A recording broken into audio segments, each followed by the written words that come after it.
Stepbible.org is a great way to read the Bible and to study it as deep as you like. The mysterious book of Genesis has some great stories about God and his people, as well as insights into how God works that still has everyone puzzled today. The tools of Step Bible can help you look right inside the original text.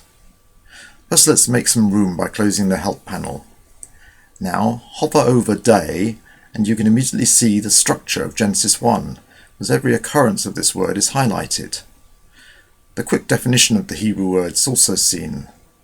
We'll come back to what days mean in a bit, but first let's look at the structure. Hover over earth and heaven, and you can see that these are key concepts too. And click on a word, and you get much more information about it. Or you can go to the sidebar and do a word cloud.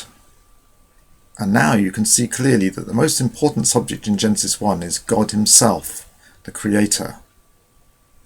When you animate the word cloud, you can see the people fly by.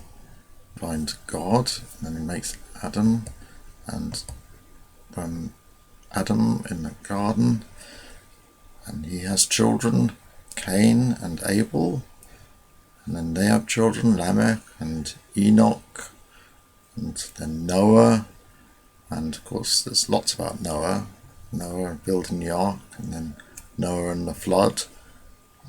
And then eventually you have Noah's children, Ham, Shem, Japheth, and their children, Eber and Haran, and then Abraham. Are you curious about all this who's who? Let's have a look for Adam's family tree. We'll start with a search for Adam. So we remove Genesis 1, so that we're searching the whole Bible, and then we type Adam. Don't worry about all the choices. Remember, choice is power. It's your power to work the way you want. And today we're not looking for Adam Clarke's commentary, nor the Greek or Hebrew word for Adam, though this is very useful. And we're not looking for other names like Adam. We could do a text search for Adam, but let's be lazy. We'll click on topic search for Adam. If we were doing a Bible study on Adam, I'd go to Nave's related subjects. Look at all this detail. But for today, the simple book headings will take us where we want to go. Adam's descendants are in Genesis 5, so we click on that reference and go there. We can now close the subject search. Don't worry, we can always get it back via the bookmarks. And you can use the hover to find your way round. If you hover on Adam, you can quickly see where his entry ends. By the way, you can see that man is highlighted faintly. That's because Adam is related to the Hebrew word for man.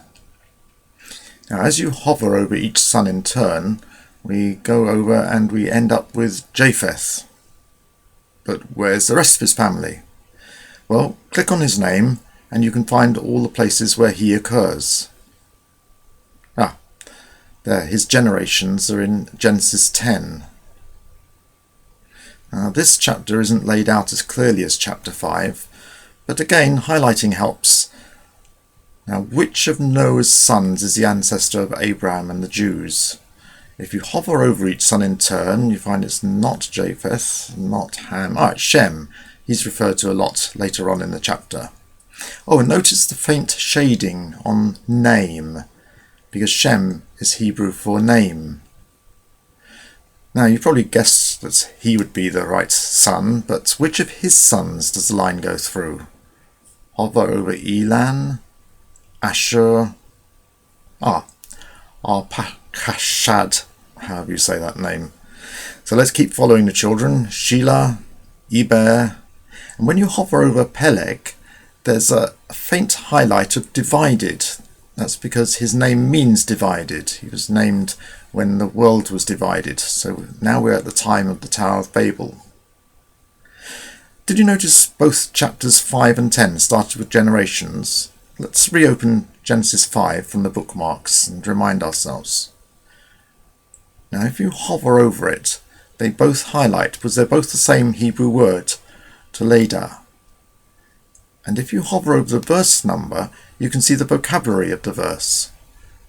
And you can see And that's interesting, that a third of all the occurrences of Toledo are in Genesis. So it must be pretty significant, that word in this particular book.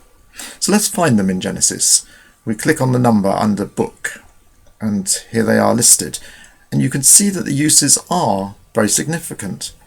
If you follow them, you'll find they aren't just the start of family trees, they're the starts of new sections. This word divides up Genesis into separate sections, from the generations of the heavens and the earth to the generations of Jacob, which of course is all about Joseph. So now we're starting to get a handle on this book. Okay, I suppose you want to go and solve the problem of the days in Genesis 1. Are they 24 hours or are they long periods? Are they literal mornings or metaphorical mornings? Well, we aren't going to find a definite answer, but we can find some facts. Hey, if it was so simple, don't you think it would be sorted by now? Still, let's go and see what those facts are. The first day ends in verse 5, so let's look at the vocabulary there. These days, they have evenings, nights, mornings. They all sound like normal time markers. You can click on each of them and see how they're used throughout the Old Testament. And surprisingly, we'll find that even in poetry, they're used in a very literal way. Check it out for yourself, but to save you time, here's the results that I found, all the metaphorical uses that I could see in the whole Old Testament. Now, night is always referred to as the opposite of daytime. There's no nighttime of the soul in the Old Testament. That kind of metaphor comes later. Morning is always the literal dawn of day, except for two references. In Job 38:7, it says, when the morning stars sang together. Now that might mean the angels at the start, i.e. the morning of all time, so metaphorically a long time ago in the start of all time, but probably it doesn't. Probably it refers to the stars that you see just before dawn. They're called the morning stars. And Psalm 90:14, satisfy us in the morning so that we can rejoice all our days. That might mean in the morning of our life, contrasting with all our days, the rest of our life. But probably it's literally dawn, like in verse 5 and 6, which says the grass is refreshed in the dawn, having been parched during the day, and when it's refreshed, then you sort of get new life for the day. So it means refresh us each morning, so we'll be rejoicing each day. Now the word evening is always a literal timestamp. It's set in 1 Kings 10:15, where it's translated correctly, the west. But of course it is literally sunset, because that's the direction of sunset is the west. And so we find everywhere, even in poetry in the Old Testament, these words do all literally refer to sunrises and sunsets. They're time markers. So interpreting these days literally has a lot going for it, because you can't simply say, oh, well, this is poetry in Genesis 1, so it's metaphorical time. That's not the way Old Testament poetry used morning and evening in practice. But it is true that a day isn't always a period from evening to evening. If you click on day, there's a quick summary of the different meanings. And in the vocabulary box, you can see from the totals, there's rather a lot of these to check. So I suggest that we confine ourselves to Genesis and Psalms as a good contrast of ideas. So you click on the book, then add Psalms to the search line, and it makes a search amalgamating those two. Now to save you time, I've looked at them all, and here are all the metaphors in the Psalms. You can type in any set of references in almost any standard form, and Step Bible will cope with it. Now notice these are all about the day of trouble, never the day of happiness. Sad, isn't it? Except for one, Psalm 37:13, the day of the Lord. And of course that concept, the day of the Lord, occurs very often later in the prophets. Now in Genesis, there's only one non-literal day. That's the day on which Adam and Eve eat the fruit, because in Genesis 2:17, on the day you eat of it, you will surely die. And of course, Adam and Eve are thrown out of Eden, and they don't die for a long time. How long did Adam live? we saw that right at the start of this study. So in the bookmarks, go to the bottom and click on there it is, Genesis 5.